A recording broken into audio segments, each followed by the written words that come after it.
Witness testimony, the time of discovery. You see, when I found the body, I heard the time. There's a voice saying the time. It was probably coming from the television. Oh, but there was a 3 hour, but it was 3 hours off, wasn't it? I guess the victim must have been watching a video of a taped program. That's why I thought it was 1 p.m. Terribly sorry about the misunderstanding. It was a blackout. I see you heard a voice saying the time on a taped program. Mr. Wright, you may cross-examine the witness. Right, you know what to do. Alright, I've got this one. No problem. Alright, let's do it. Okay, so, time of discovery. So, you found a body, I've heard the time. There was a voice saying the time, it was probably coming from the television. Hold it. Are you sure it was the television and not a radio? Well, I guess it might have been a radio. Incidentally, there was no radio in the premises. There's only a large television. Right. I can't put my finger on it, but something about this seems fishy. Something about hearing the television. Alright, I fucked up. Alright, here we go. Next one. But there was 3 hours off, wasn't it? I guess the victim must have been watching a video of a taped program. Press. A video? Yes, that would explain why the time was wrong. True. Right. I think the problem lies somewhere else. We agreed that you heard the time at the scene then. So, that's why I thought it was 1 p.m. Terribly sorry about the misunderstanding. Notice anything suspicious? You see, when I found the body, I heard the time. Is it this? You said heard, not saw? Yes, heard. All I saw was the body lying there. I didn't look at anything else, at least at my watch. Isn't that a little strange? So you're saying you heard something, but you were so shocked by the body you wouldn't hear anything at all. The witness did say he actually heard the time. It's ludicrous to suggest that he wouldn't hear anything. I have to agree with the prosecution. Witness, continue your testimony. Alright, a voice probably coming from the television. I think I did that one. Oh, but there was 3 hours off, wasn't it? I guess the victim must have been watching a video of a taped program. Is it this one? A video? Yes. True. Okay. So that's not it. That's why I thought it was 1 p.m. Terribly sorry about the misunderstanding. I heard the time. There's a voice saying it was probably coming from the television. Is it this one?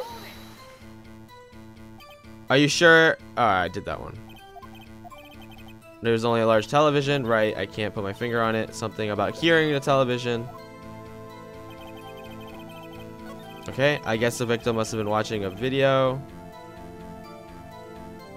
Alright, that's why I thought... Alright, it has to be this one then. What the heck? Are you sure the voice you heard was 1 p.m.?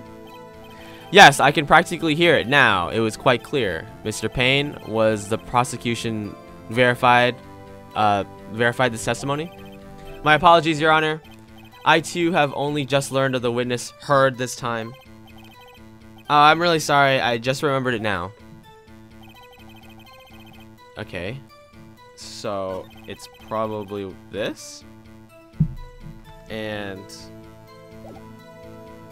Let's see.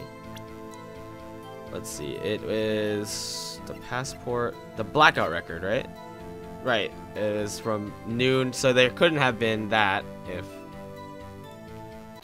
There we go. It has to be that.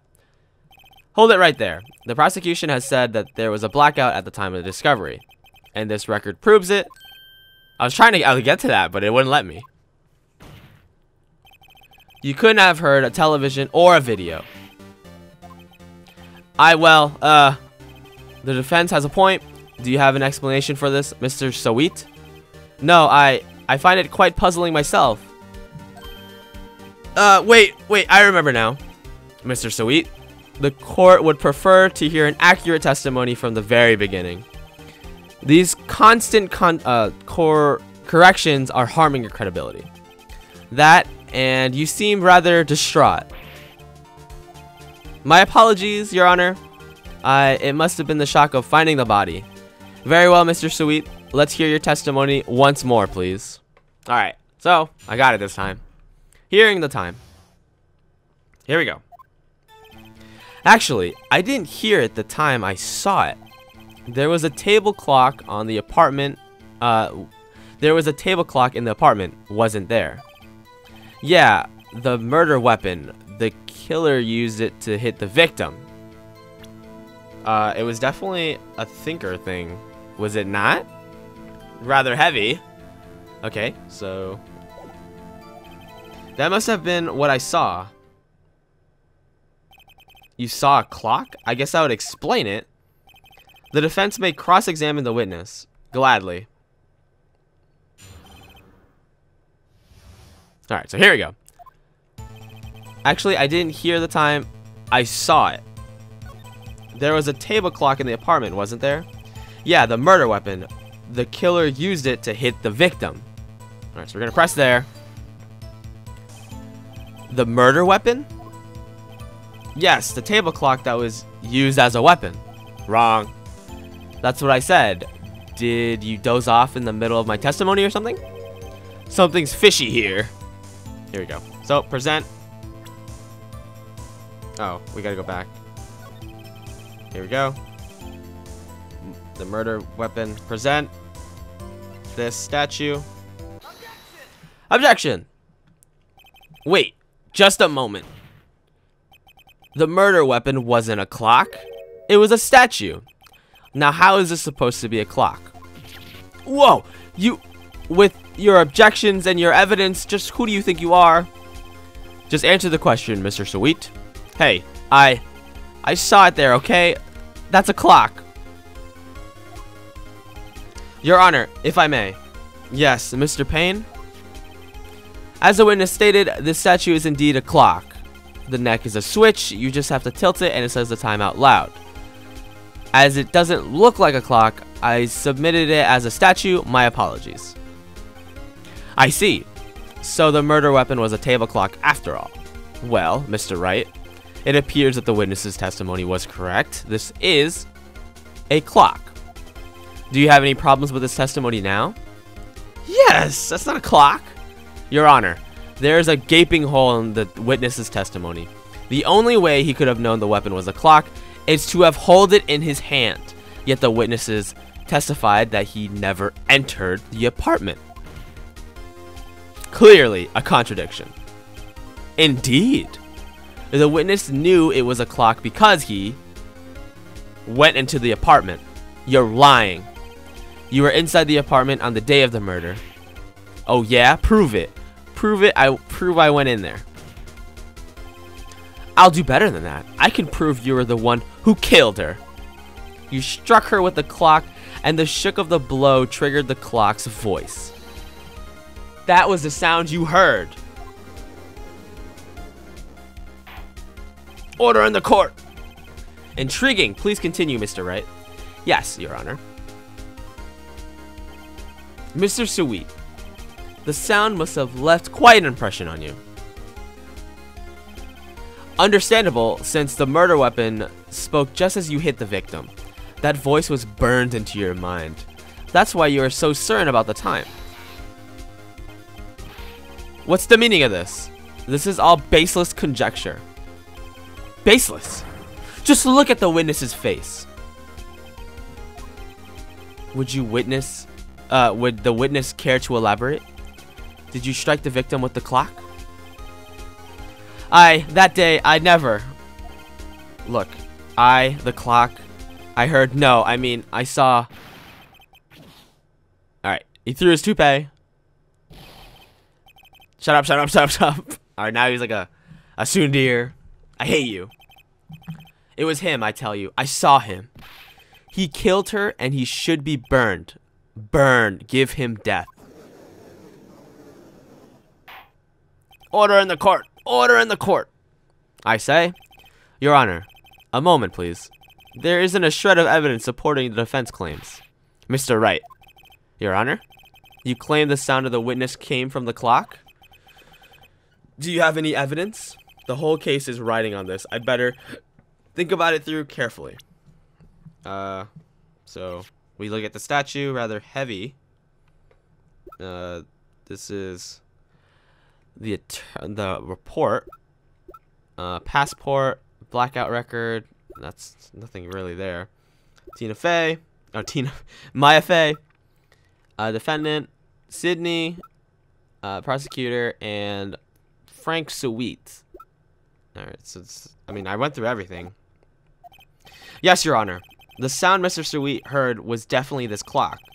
A fact that which is clear if you simply examine the clock's batteries, ask the neighbors. Try sounding the clock.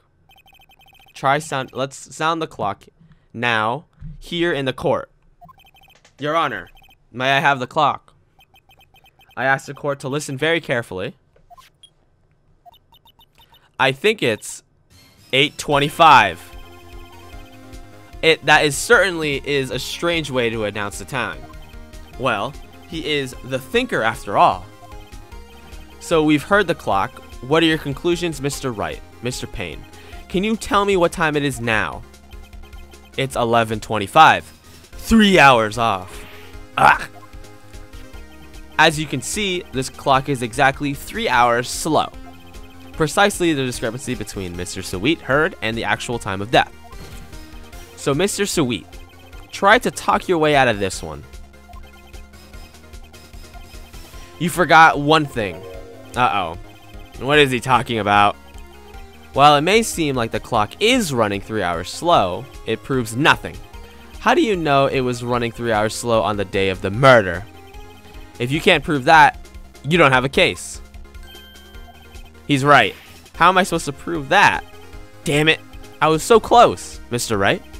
It seems you lack the critical evidence to support your claim. Yes, Your Honor. This means I cannot let you indict the witness. Unfortunately, this ends the cross-examination of Mr. Frank Sweet. I came all the way down here to testify, and look what happens. They treat me like a criminal. A criminal. You lawyers are all slime. Grr, I almost had him. Sorry, Larry. I failed you. There's nothing I can do about it now. Not so fast, Mr. Sweet. Chief. Listen up, Wright. Don't throw this one away. Not like this. Think. But Chief, it's over. I can't prove the clock was slow that day of the murder. Nobody can prove that. Well, yes. But that doesn't mean you can't still win. Try thinking out of the box. Don't waste your time doubting the facts. Assume the clock was 3 hours slow and think through it. Ask yourself, why was the clock 3 hours slow? Figure out the reason and you'll have the proof. Right? Right? Can you think of a reason as to why the clock would be 3 hours slow? I'm gonna go with yes. Wait! Maybe I can prove it. You must have the evidence somewhere that can prove it, right? Find it and let them have it. Alright, let's see. Let's actually take a look at the evidence. It's probably in the blackout record. From noon to 6, that's 5 hours, 6 hours. This is down 1 hour. The passport. Oh! Wait, the passport. Because it's from Paris. It's 3 hours slow from Japan. You say the clock was already running slow on the day of the murder. Have you found the evidence to support this claim? Of course. There's a piece of evidence in the court record that can prove my claim is beyond a doubt. Ha! Tough words. Let's see you pull it off. Let's see this evidence that proves why the clock was running slow. That is the passport. Present. Take that! The victim just returned home from abroad the day before the murder. As we all know, the time difference between here and Paris is 9 hours. When it's 4 p.m. here, it's 1 a.m. the next day there. The clock wasn't 3 hours slow, it was 9 hours fast. The victim hadn't reset her clock since returning home. That's why the time you heard when you struck her in the dead in an apartment was wrong. Proof enough for you, Mr. Sweet? Or should I say, Mr. Did It?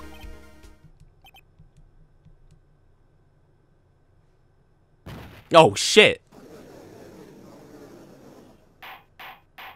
Order in the court. Order, I say. Well, this case has certainly turned out differently than we all expected. Mr. Payne, your client, he was arrested and had been taken away, Your Honor. Very well. Mr. Wright? Yes, Your Honor. I have to say, I'm impressed. I don't think I've ever seen someone complete a defense so quickly and find the true culprit at the same time. Thank you, Your Honor. At this point, this is only a formality, but this court finds the defendant, Mr. Larry Butz, not guilty. We did it! Let's give him a round of applause. And with that, the court is adjourned. It turns out that Frank Sweet was a common burglar. He posed as a newspaper salesman to check out and see when people were out of the house. That day,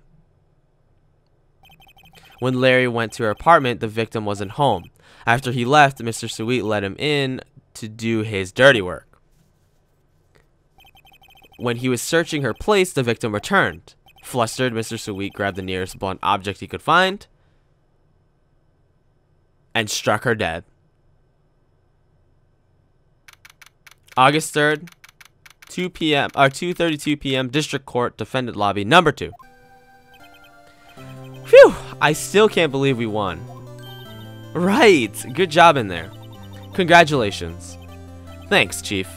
I owe it all to you. Not at all, not at all. You fought your own battles in there. It's been a while since I've seen a trial end on such a satisfying note. I've never seen the Chief looking this happy. If she's this glad, imagine how Larry must feel. My life is over. Larry, you're supposed to be happy. What's wrong now? Nick, his girlfriend's dead, dude. Don't worry about me. I'll be dead and gone soon. Good, wait, what? No, bad. Larry, you're innocent. The case is closed. But, yeah, his girlfriend's gone. She did just basically abandon him and cheat on him, practically. My Cindy Windy's gone, man. Gone forever. Larry, she was Nah, never mind. Congratulations, Harry. Harry? Yes, you. I can practically see the headlines now. Harry Butz, innocent. Thanks. I really owe you one. I won't forget this, ever. Let's celebrate dinner. Movie? My treat? Oh, no, I couldn't. Alright, well, looks like he's bounced back. Hey, I was the one who got you off the hook. Oh, hey. Here, take this. It's my present. A present? The murder weapon? Wait, wasn't this the evidence that... Actually, I made this clock for her. I made one for her and one for me. Really? You? You made this? He crafted the thinker? Well, thank you. I'll keep it as a memento. Hey, yo, Nick. Can you believe it?